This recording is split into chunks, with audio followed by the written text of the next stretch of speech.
The holiday season is sweeping through the Disneyland Resort right now. Magic Band Plus has arrived, and Disney's Paradise Pier Hotel is slowly turning into Pixar Place Hotel. That and so much more. It's time to drop in to Disneyland.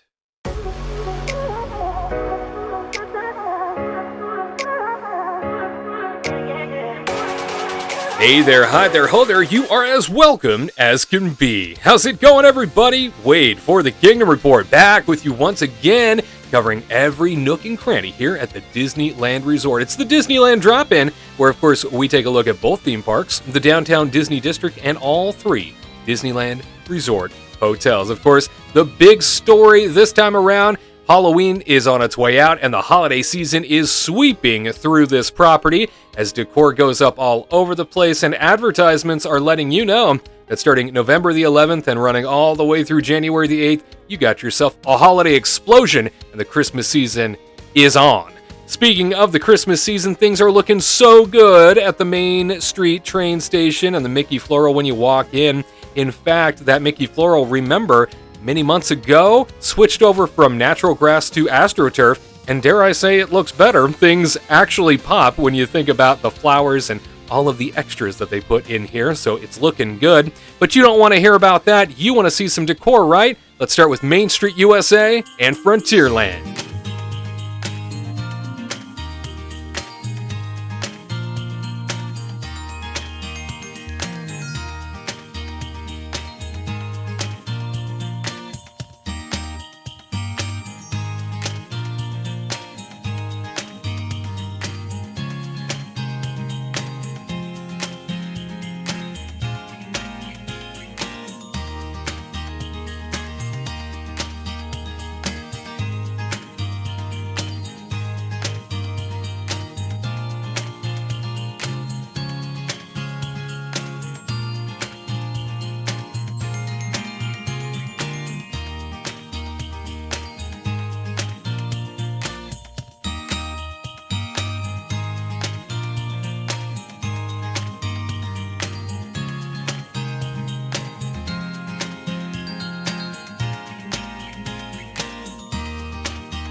And while not every piece of decor has been put up just yet, things are already looking good. And speaking of a land that is pretty flawless to begin with, New Orleans Square has been decked out. Let's take an in-depth look.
You think it looks stunning during the day? Imagine what it looks like at night. Definitely worth a visit on your next trip during the holiday season at Disneyland Park.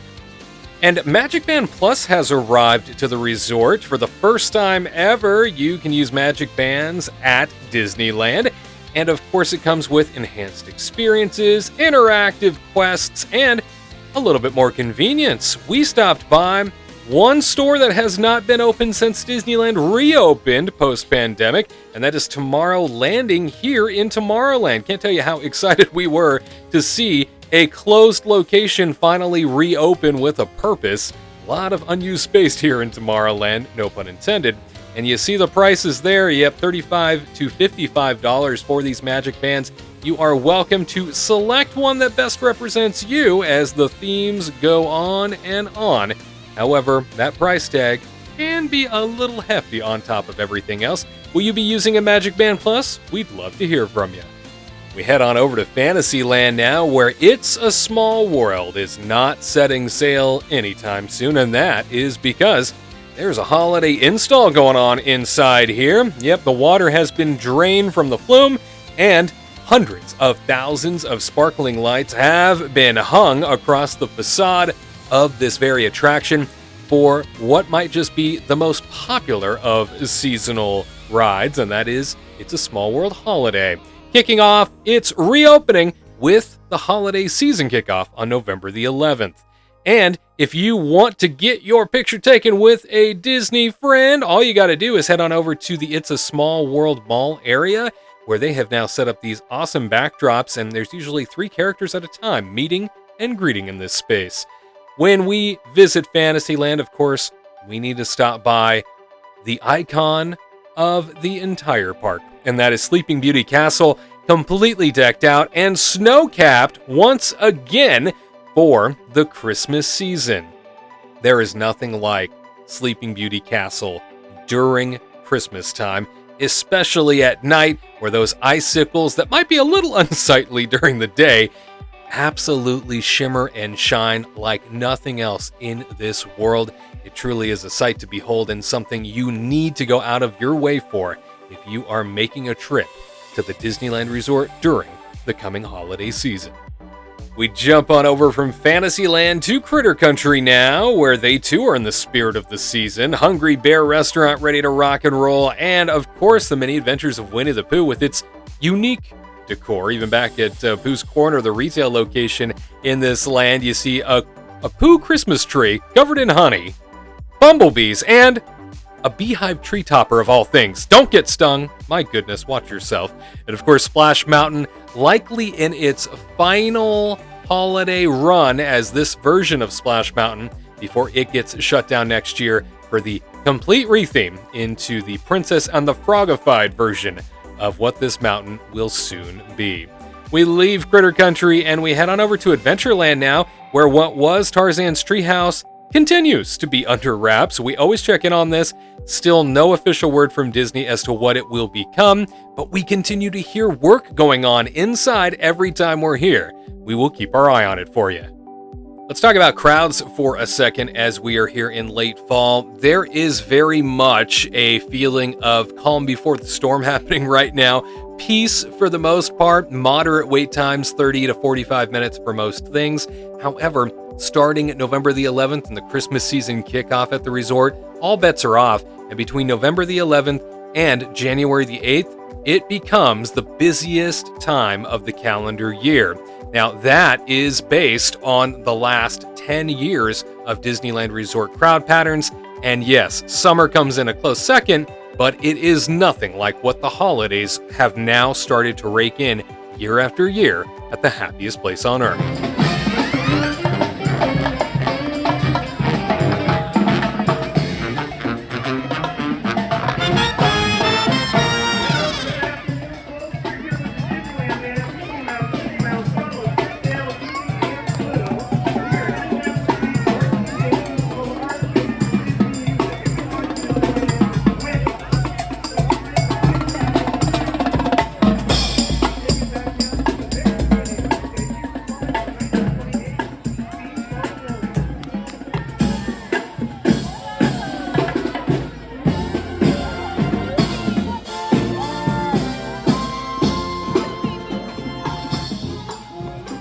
Nothing like the Disneyland Band alongside Mickey and the gang on Main Street, USA. We cross the Esplanade now to Disney California Adventure, where we check in on seasonal decor going up on Buena Vista Street and throughout Pacific Wharf.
And of course, you want to try your hand at the Festival of Holidays coming to California Adventure as the season kicks off on November the 11th. California Adventure in general has really come into its own for Christmas time and now offers up so much in terms of live entertainment, all the extra stages, all the extra acts, and of course the crown jewel of the festival marketplace food booths sort of sprinkled throughout the entire park.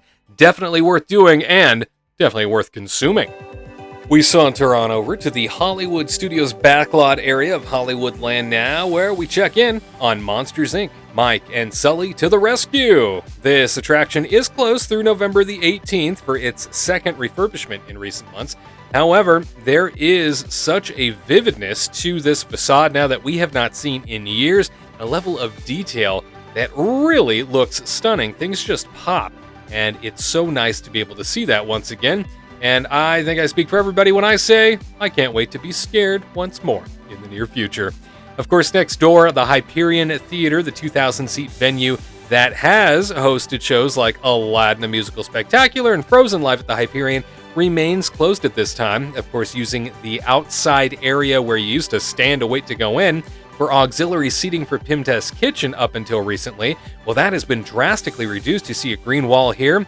Rumor has it, behind that green wall is the makings of a Black Panther legacy garden that will be a part of the Avengers Campus Wakanda Forever season starting November the 11th. Another thing starting November the 11th, Viva Navidad back here in the Paradise Gardens area just beyond Paradise Bay. This, of course, is the lively streetmosphere entertainment that everybody loves, including all the extras back here in this corner that go along with it.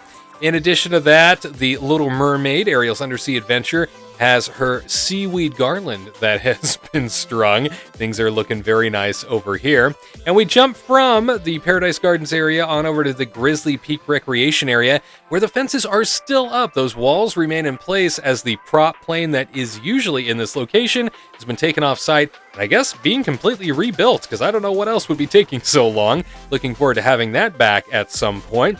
And of course, just outside, soaring around the world, up in the trees, if you look, you will find all of the hand-strung Christmas decorations in these trees, popcorn, as well as ribbons and bows, and yes, even tin can lanterns have been hung to celebrate the season the right way. We move on up the trail now, where we check in on the Redwood Creek Challenge Trail. They're making way for Santa. Yeah, this space is usually dedicated to not only Santa during the holiday season, but also things like cookie decorating happen back here. And it is set to return to us, you guessed it, on November the 11th. Who's ready for Christmas? This festive grizzly is ready for Christmas. Ho, ho, ho. Right outside, of course, Grizzly River Run. The giant grizzly bear has his holiday sweater on, and his buddies right next door at Russian River Outfitters also have their holiday flair and sweaters. The hiker, as well as the snowboarder. A great deal of fashion sense, if I do say so myself. We drive on over to Radiator Springs. Yeah, Cars Land is set in gear for the holidays. Who doesn't love a good white wall tire wreath? I mean, I know I do.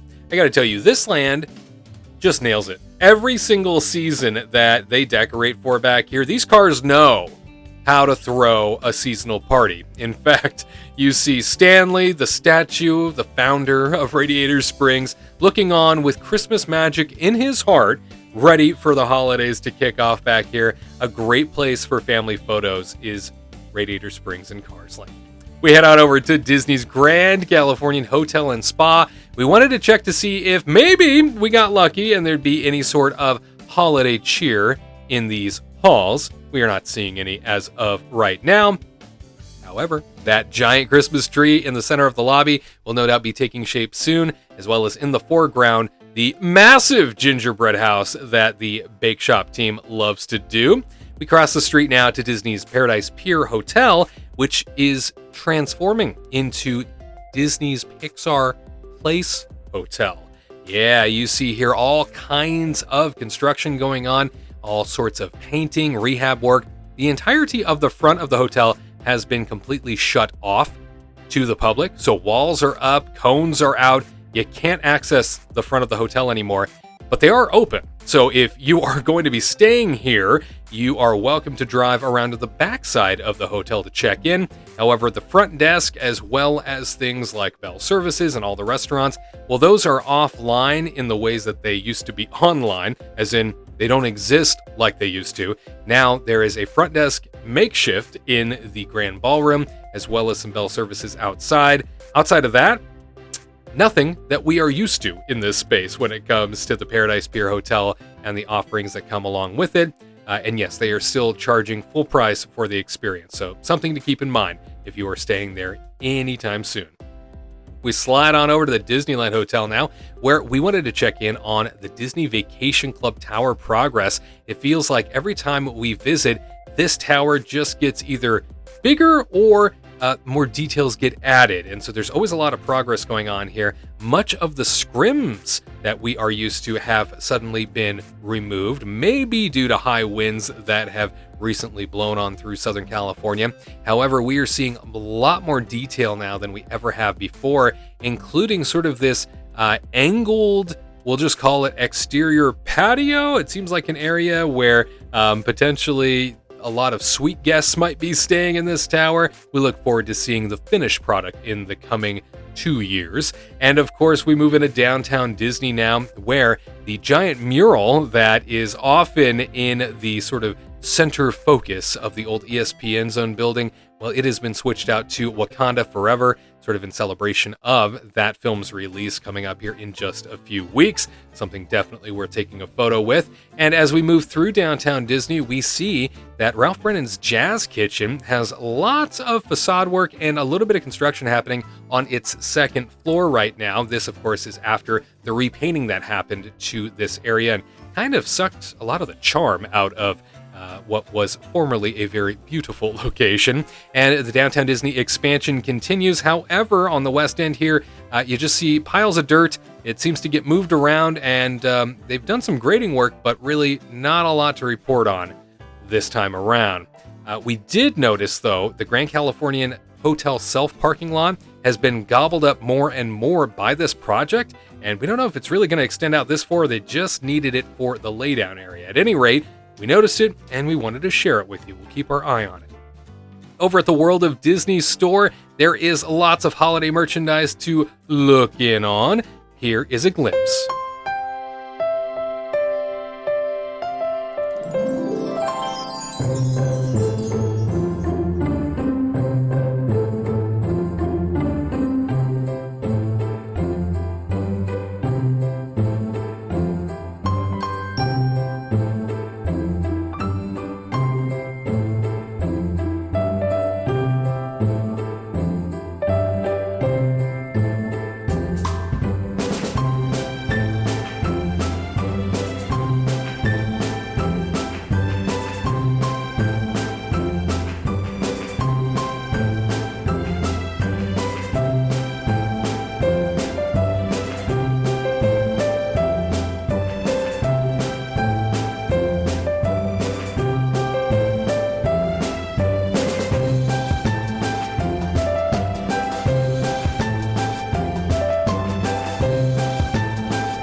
And certainly we have only scratched the surface when it comes to Christmas merchandise at the Disneyland Resort. Lots to see and lots, no doubt, to buy. Of course, we wanted to check in on the marquee work happening out on Harbor Boulevard. This, of course, is the big sign that you see as you drive by or enter the Disneyland Resort. And we believe that it is getting its Disney 100 makeover, with the Disney 100 celebration kicking off in early 2023. Hey, that about does it for this edition of the Disneyland Update. Make sure you are subscribed to the channel with the notification bell turned on so you never miss an update from us. And if we've earned it, a thumbs up means an awful lot. Are you going to be visiting Disneyland during the Christmas holiday season? We would love to hear from you. Make sure to drop that in the comments. And from the Kingdom Report, I'm Heath. We'll see you next time for another installment of the Disneyland Drop-In. To all who come to this happy place, welcome.